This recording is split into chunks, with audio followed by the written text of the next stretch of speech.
showing it to people, and then having them sit down at the table and eat with me for an hour and a half.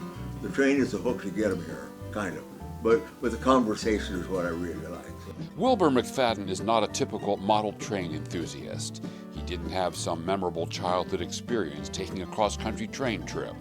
He doesn't have a deep-seated fascination with the history or the operation of the railroad system. His small-scale model railroad layout is as much a decoration and conversation piece as anything else. I watch them go around like today trying to get them in running shape, but I don't come in here and run them myself, Wilbur's interest in model trains began when he retrieved a locomotive he'd had as a child and took it along with his family when they became missionaries in Indonesia in the early 1960s. I discovered it in an attic before I went to Indonesia. I took the Lionel train to Indonesia, and the kids had fun playing with it out there. It's pretty sturdy stuff. The use of the truck, the engine still runs. So that was the interest in model trains, and it just kind of simmered.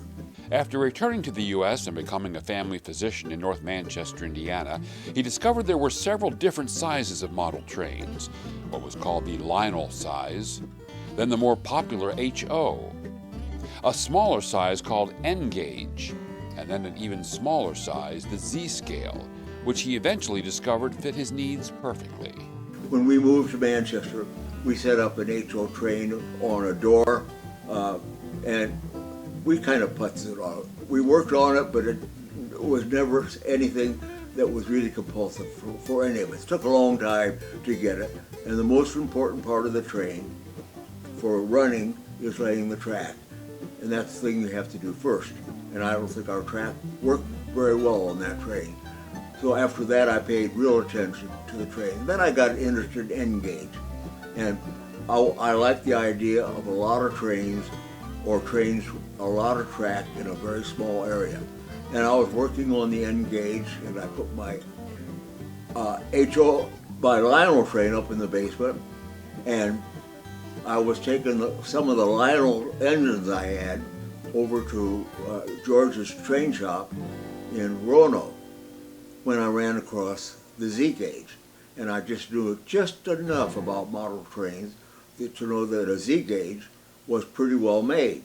The smaller layout was also a perfect fit for his apartment. I worked on the Z gauge then for about a year, assembled some of the houses, laid all the track, got the other track that I needed, put on all the trees and other kinds of scenery, wired everything, wired the houses individually for lights, and I didn't know enough about wiring. I just knew that in direct current went from one rail to the next, or A to B, and I wired it that way. I didn't color code, so it makes a big problem if things go wrong.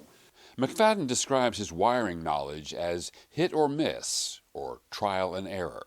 My wiring works, but I have no clue why it works. I mean, you'll see looking in my drawer on the table and all the wires underneath, I haven't a clue. I didn't keep a wiring diagram like you're supposed to have on a train like this. One time, somebody out here helped me replace the transformer, and when he got it in and hooked it was hooked up wrong. It took me 6 months to figure out, with the loose wires and trial and error, to finally get it hooked up right again. Now that wasn't 6 months of a lot of time. There was a couple months in between working on it, but I finally worked it out, finally got it running again. But, color-coded wires would help. He modeled the scenery for his layout after a Bavarian village. This base was part of the layout, which means the hard foam base was there, and it already had the track layout, and the houses were more or less designed for this layout. I didn't get the houses when I bought it. I just got a little train and about half the track and some switches, and then the rest of the stuff I had to buy. Is there anything significant about a German village that you like? Well, Markland is a German train, and I think the villages were part of the Markland, what would you say, Markland design, because they're German, and the Markland trains are all from that era. So most of the Markland houses and scenery and stuff is made in Germany. At least it was initially. So that's how I got all the Bavarian homes were part of this base layout. He now has a two-tiered layout, which fits perfectly in his home at the Timbercrest Retirement Community in North Manchester. 4 years ago, so I began brainstorming how to add more trains by adding a layer underneath the table. And I brainstormed that without doing anything about it for at least a year, just thinking about it, wondering if it would work, how I would do it. And then when I finally did get the plywood piece for under the train and get it stained right, I started out with just one circle of trains on that, and then realized I could put another train inside that and another train inside that. Got the trains all in there and running, and then I thought, you know, this needs some scenery. And I didn't have a plan. You know, everything just evolved kind of by putzing about it. You know, little by little. You get an idea and think about it. I did a lot of thinking about it when I went to bed. It was good for putting me to sleep, you know, to think about something that wasn't too serious. But then once I started working on it, it took a little more time, you know, but things developed with it very, very slowly. Now I'm at the place where I've got the trains all running good. At least they were 3 hours ago. and the scenery in there, and I've already shown it to a lot of people. Wilbur says he does not sit for hours watching the trains go round and round.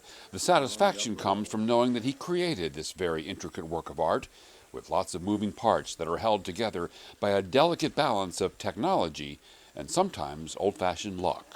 That's part of the challenge of these, is keeping them running, you know, and because they're small, they're prone to a lot of things going wrong, derailments, uncoupling, not running. It is something that occupies a little bit of my time right now, because I'm in the, I don't know how long I have left, how many years or months I have left when I can actually show it to people. So my plan is to get it running and show it to a lot of people, maybe a couple, 2 or 3 times a month to some, you know. I've already shown it to a dozen people in the last couple of months. So for Wilbur McFadden, the joy comes from seeing his creation in action, knowing that the toy trains that he spent hours bringing to life can be shared with others. I did this all by myself. That's what's unique about this one. I wasn't part of a train club, model train club. I didn't have any outside help. I just did it by reading and assembling it and putting it together. So what's unique about this coffee table layout now is that I put this all together on my own, you know, and I'm kind of proud of it now. So I think it works well in that respect. But in terms of, I've seen coffee tables on YouTube with a train running in the coffee table. But there are display, some of them are bigger, 2 or 3 times bigger than this, but I have not seen anything that has this many trains running on. I've got 5 trains that run on this, 2 of them up above and 3 of them down below. So, and it's something that I've assembled and worked on by myself.